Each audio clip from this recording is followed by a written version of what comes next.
The anti-ICE rhetoric not stopping in Minnesota. Listen to Philadelphia's District Attorney Larry Krasner vowing to hunt down ICE agents.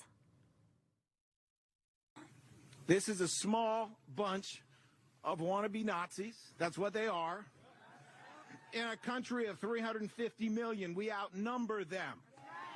If we have to hunt you down the way they hunted down Nazis for decades, we will. That was an event the district attorney was at, talking about a sweeping package of bills aimed at limiting how ICE can operate within Philadelphia city limits was unveiled. Wow, that rhetoric, somewhat alarming. Pennsylvania Congressman Dan Meuser on the House Financial Services and Small Business Committee joins me now. Hunt them down from a DA, Dan? I mean, they are hunting them down with these apps. This is just outrageous, in my opinion. What's your reaction? Hi, Bianca. Well, I'm not in Philadelphia. Fortunately, I'm at the Morris Family Restaurant. I'm with my farmer steering group, learning everything I need to learn about the #1 industry in Pennsylvania, and that's agriculture. And very unfortunately, we all actually love Philadelphia. It's the city of brotherly love, as it's known, and we visit there. And very, very unfortunately, we have a psychopath with a badge in Larry Krasner. He doesn't prosecute criminals. This has been going on now for 4 to 5 years. His prosecution rate for violent criminals is less than 30%. He doesn't give us the reports anymore, so they could be less. And I'm talking people that carry illegal guns, people that carjack. He lets them go. He's known as Let Him Go Larry, but I just, hearing language like that when we're trying to de-escalate, not escalate, he's a psychopath with a badge. Yeah, it's really a good way to put it together, Congressman Meuser, because, you know, the words like Nazis and then hunting them down, it just seems like it will give people ideas. And there's too many places now that are spreading outside of Minnesota, as we saw some arrests in New York as well, anti-ICE. This is happening as DHS funding is also at the center of that potential partial government shutdown. I just want to get your reaction because Senate Democrats say they're not going to vote on a package to fund the government unless it's stripped of funding for DHS.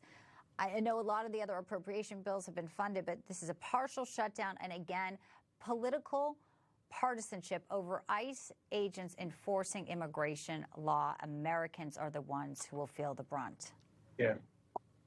Bianca, just a sad positioning, a political positioning. Look, we funded ICE through 2028 in the BBB. We've got about $70 million in this bill. Most of it goes towards training and body cams. There's no sense in using this as leverage for any purpose because it won't deliver on what they're trying to do. They're not going to defund ICE. They've already been funded. ICE is a federal law enforcing agency that has a job to do, and they're trying to do it. As a matter of fact, they do it pretty effectively everywhere except for Minneapolis. And who knows, with that sort of crazy talk in Philadelphia, that they could be stirring something else up for alternative reasons. And sadly, they're political. But anyway, back to the potential shutdown. If the Democrats, as they shut down the government a couple of months back for 43 days and with no gain whatsoever. And by the way, what they said they were shutting it down for, the health care bill, well, where's that? We're trying to work on something, and where is that? Sort of forgetting about that. Right, exactly. So they shut down the government here over absolutely no reasoning, no gain whatsoever. It's only political, not policy, certainly not for the people. You know, you mentioned the folks behind you, hardworking Americans and agriculture. President Trump loves Pennsylvania. He carried that state. You have a lot of important businesses there. You've got coal, you've got steel. You're a member of the Small Business Committee. I just want to play a little bit on President Trump because ahead of the midterms, you know, he's going to be canvassing the country. He's also talked about the Trump accounts. And these are some of his comments today on that, Congressman. But now we're doing something much better than giving the next generation a handout. We're giving them ownership of America's future so that they can grow up, chart their own destiny, and make our nation greater and stronger and better than ever before.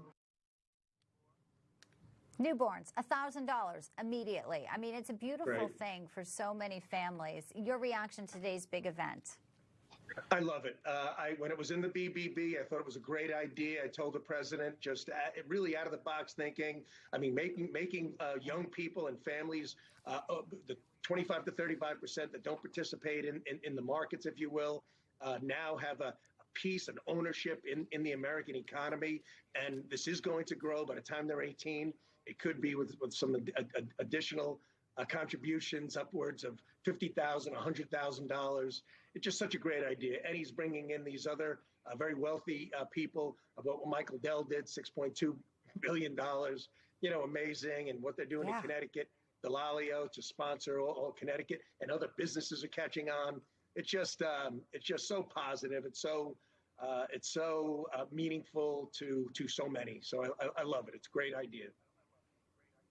Yeah, and the business community really there supporting President Trump as he has gotten a lot of attention for this, including from rapper Nicki Minaj, which was kind of novel and fun as well. Pennsylvania Congressman Dan Meuser, hard at work as always. Thanks for stepping away from your meeting. Want to let you get back to it. I hope to see you back here soon.